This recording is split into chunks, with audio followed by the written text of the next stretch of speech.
Hi friends, welcome to our channel. ఈరోజు మన recipe వచ్చేసి ఈవినింగ్ స్నాక్ కోసం మక్క గారెలు చేసుకుంటున్నాం. దానికోసం ముందుగా మక్క కంకులు తీసుకొని ఒలుచుకోవాలి. తర్వాత మిక్సీ బౌల్లో మిర్చి, ఉప్పు, జీలకర్ర, వెల్లుల్లి రబ్బలు వేసుకొని అందులో కొద్దిగా మక్కలు వేసుకుంటూ మిక్సీ పట్టుకోవాలి. మిక్సీ పట్టిన మిశ్రమాన్ని ఒక బౌల్లో తీసుకోవాలి. ఇలాగే మిగిలిన మక్కల్ని కూడా కొద్దిగా వేసుకుంటూ మిక్సీ పట్టుకోవాలి. తర్వాత స్టవ్ పైన కడాయి పెట్టి ఆయిల్ వేసి అది వేడి అయ్యేలోపు కాటన్ క్లాత్ తీసుకుని ఈ మిశ్రమాన్ని చిన్న బాల్ సైజులో తీసుకుని వేళ్ళతో ఇలా ఒత్తుకోవాలి. వీడియోలో చూపిస్తున్నట్లు ఇలా వేళ్ళతో నొక్కుతుంటే గారెలు పొంగుతూ బాగా వస్తాయి.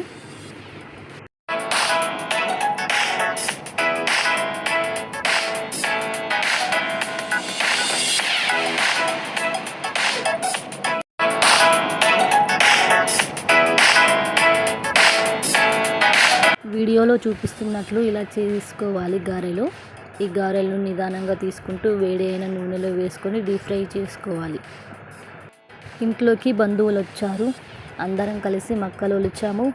ఒకరు మిక్సీ పట్టడం, ఒకరు గారెలు చేయడం, ఇంకొకరు డీప్ ఫ్రై చేయడం. అందరం కలిసి పని చేస్తుంటే పని చేస్తున్నట్లే ఉండదు కదా ఫ్రెండ్స్. నిజానికి చెప్పాలంటే అసలు నేను ఏం పని చేయలేదు. నేను పిల్లల్ని చూసుకోవడానికే సరిపోయాను. చూడండి ఫ్రెండ్స్, గారెలు రెడీ అయ్యాయి. చూస్తుంటేనే నోరూరుతుంది కదా, ఎంత బాగున్నాయో. ఇలాగే మిగిలిన మిశ్రమాన్ని కూడా కొద్దిగా తీసుకుంటూ గారెలు ఒత్తుకొని డీప్ ఫ్రై చేసుకోవాలి. గారెలు రెడీ అయ్యాయి. అందరం కలిసి కూర్చొని తింటున్నాము. వింటే భారతమే వినాలి, తింటే గారెలే తినాలి అని ఊరికే అనలేదు. గారెలు తింటే కిక్కే వేరబ్బా అసలు. మీరు కూడా అందరూ కలిసి ఇలా పని చేసుకుని అందరూ కలిసి కూర్చొని ఇలా తిని ఉంటే నాకు కామెంట్ సెక్షన్లో చెప్పండి ఫ్రెండ్స్. మా పిల్లల్ని చూడండి, అందులో మా పాప సూపర్ చెప్తుంది, టేస్ట్ బాగా వచ్చింది. మీరు కూడా ట్రై చేయండి. Thanks for watching. మా వీడియో కనుక మీకు నచ్చినట్లయితే లైక్ చేయండి, షేర్ చేయండి, అలాగే సబ్స్క్రైబ్ కూడా చేయండి ఫ్రెండ్స్.